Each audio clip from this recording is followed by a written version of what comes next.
What's up, Laker fans? The Lakers have a second interview with Ty Lue this week for their vacant head coaching position. Let's take a closer look at the spacing principles of his offense. But first, click the Vivid Seats link in the description to get 10% off of your first order.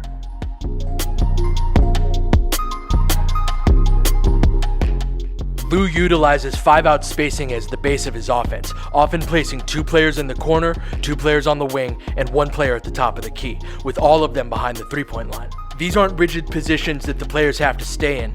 They're more like stations that they initially set up in and then return to if they cut and don't receive the pass. They can fill any one of those 5 spots. Here we have a 2-man game on the strong side with LeBron as the screener. The players on the weak side fill their 5-out spots, so that once Charlotte doubles LeBron in the post, these 3 players are far enough apart to where Charlotte's weak side defenders have to leave one of them open. It's 2 Hornets trying to cover 3 Cavs. Then it's simple drive and kick basketball against a scrambling defense, and it's only a matter of time until they find the open shot. This is a great way to take advantage of LeBron's gravity. Same idea here.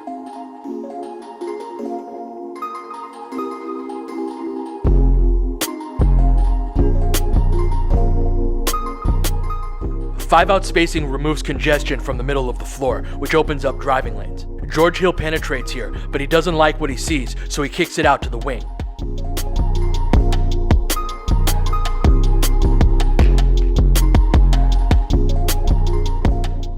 As soon as he passes it, he gets out of the way and fills the open spot at the top of the key.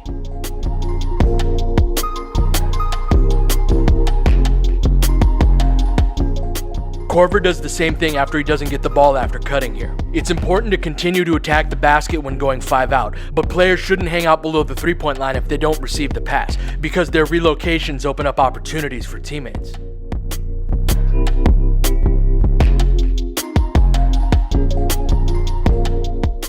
By contrast, the Lakers had a lot of bodies in the paint this past season, and it made life more difficult for everyone.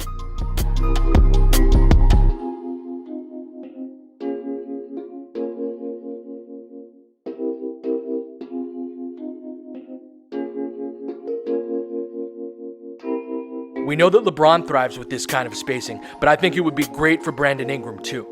He got really good at using his length finishing over the top of his man this year, and I think he'd benefit from 5-out spacing where he has to contend with fewer help defenders.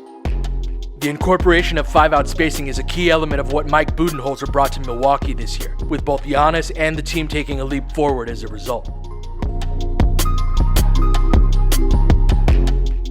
One of the dangers of playing this way is that the ball can get stuck on the perimeter if you're not careful. Lue doesn't have a ton of action going toward the basket in his 5-out sets, so his teams can be susceptible to this.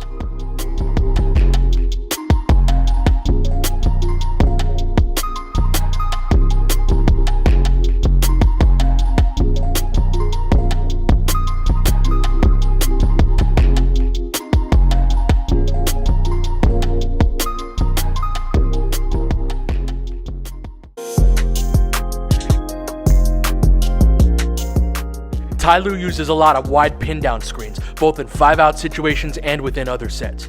Wide pin-downs are angled screens for a shooter in the corner, usually set by a big, but not always. Kevin Love sets the wide pin-down here while Korver V-cuts off of his man. The combination of these 2 factors creates enough space for Korver to get a clean look.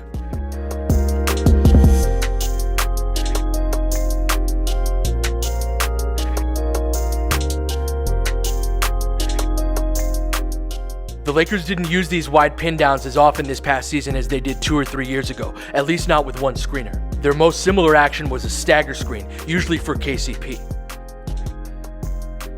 The Lakers were a mess on those staggers this year. Their screen setting was bad, KCP didn't shoot the ball well, and they only ran one variation that was a quality counter. It's difficult to parse out how much blame should go to the coach versus how much is on the players, but the Lakers need to sign someone who's a better threat off of screens this summer, no matter who the coach is.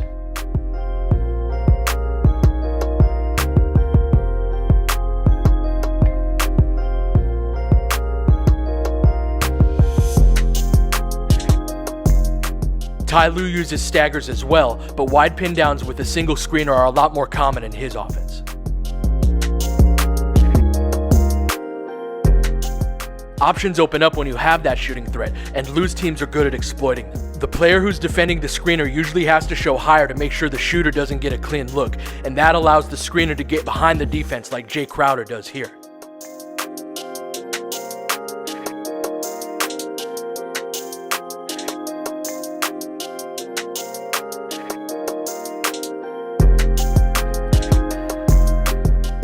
And loose teams do a good job of getting to the second and third options. If the shooter or roll man isn't open, this will flow into a handoff either for the shooter or toward the weak side. Cycling through different options like this creates more opportunities for the defense to make a mistake.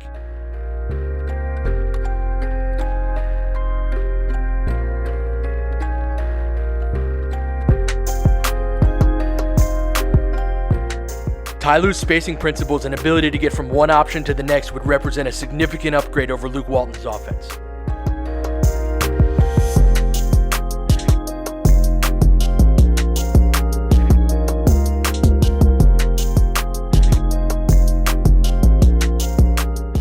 In part 2, we'll take a closer look at Ty Lue's pick and roll variations and how he's able to maintain these spacing principles while running them.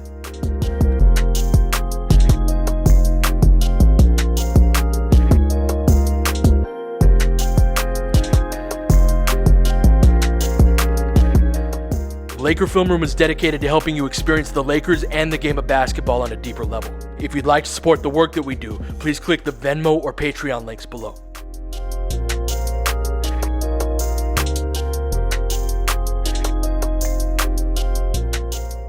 Alright, that'll do it for this one. I'll catch you guys next time.